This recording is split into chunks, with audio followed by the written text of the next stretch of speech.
RLD ने भरतपुर से उम्मीदवार का ऐलान कर दिया है। कांग्रेस पार्टी ने ये सीट आरएलडी के लिए छोड़ी थी, तो मंत्री सुभाष गर्ग को एक बार फिर से टिकट दिया गया है।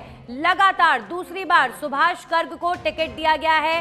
कांग्रेस ने इस सीट पर आरएलडी से गठबंधन की घोषणा के बाद सुभाष गर्ग ने पार्टी का आभार जताया है। आपको बता दें 2018 में सुभाष गर्ग ने आरएलडी के टिकट पर चुनाव लड़ा और जीत दर्ज की, तो सरकार का समर्थन भी किया गया था। अब आरएलडी के लिए ये सीट छोड़ी है कांग्रेस पार्टी ने, यानी गठबंधन हुआ है। भरतपुर सीट को आरएलडी के लिए कांग्रेस पार्टी ने छोड़ा है।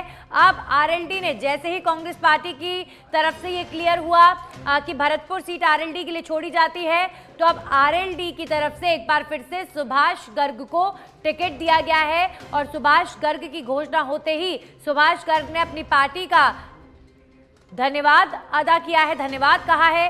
मंत्री भी हैं सुभाष गर्ग, सरकार में भरतपुर से 2018 में जीत दर्ज की और सरकार का समर्थन भी किया था, जिसके बाद सुभाष गर्ग को एक बार फिर से आरएलडी ने टिकट रिपीट किया है। हमारे सहयोगी दिनेश डांगी जुड़ गए इस खबर पर ज्यादा जानकारी के साथ।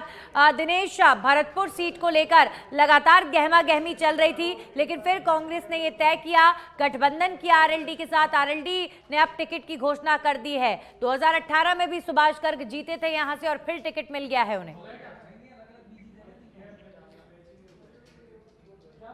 दिनेश, मेरी आवाज आप तक पहुंच रही है? जी दिनेश, भरतपुर के जातिगत सियासी समीकरणों की जरा बात कर लेते हैं। एक बार फिर से सुभाष गर्ग को टिकट दिया गया है।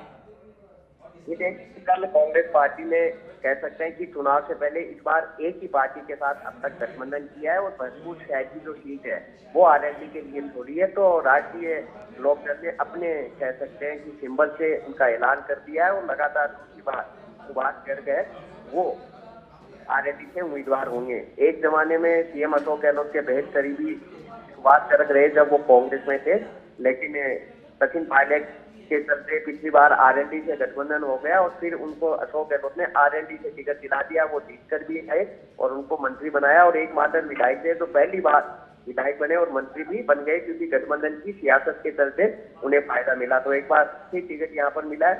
और भरतपुर शहर सीट की जातिगत समीकरणों की बात करें तो यहाँ पर वैश्य, ब्राह्मण और जाट और दलित, ये चार वोट काफी अहम और निर्णायक है, जिसके जातिगत समीकरणों में सुभाष गर्ग एकदम यहाँ पर फिट बैठते हैं, जिसके चलते उनको ये टिकट यहाँ पर दिया गया है। जी बिल्कुल, सुभाष गर्ग को एक बार फिर से आरएलडी ने टिकट दिया। दिनेश, अगर भरतपुर सीट की बात करें, इस तरीके की खबरें भी आ रही थी कि अभी चर्चा हो रही है, कुछ गहमा गहमी वाली बात भी थी, कांग्रेस पार्टी आरएलडी के लिए ये सीट छोड़ेगी या फिर नहीं छोड़ेगी, इस पर भी चर्चा हो रही थी। लेकिन फाइनल डिसीजन हुआ, गठबंधन कांग्रेस पार्टी का जारी रहा और आरएलडी से उम्मीदवार सुभाष गर्ग को बनाया गया। किस तरीके की गहमा गहमी इससे पहले भरतपुर सीट को लेकर चल रही थी दिनेश? जी देखिए, वहाँ पहले से ये तय था कि आरएलडी के लिए गठबंधन में ये सीट छोड़ी जाएगी और कांग्रेस ने अब तक 179 जो सीटों पर उम्मीदवार घोषित किए हैं उसमें 178 पर अपने सिंबल से उठा रहे हैं और एकमात्र चुनाव से पहले किसी पार्टी के साथ गठबंधन किया है।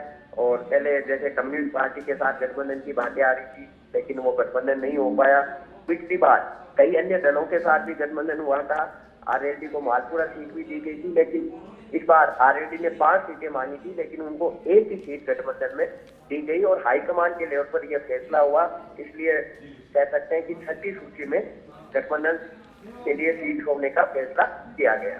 चलिए, शुक्रिया दिनेश आपका तमाम जानकारियों के लिए। तो भरतपुर सीट जो कांग्रेस पार्टी ने आरएलडी के लिए छोड़ी थी, वहां से एक बार फिर से सुभाष गर्ग का टिकट आरएलडी ने रिपीट किया है और मंत्री सुभाष गर्ग को एक बार फिर से टिकट दिया गया है।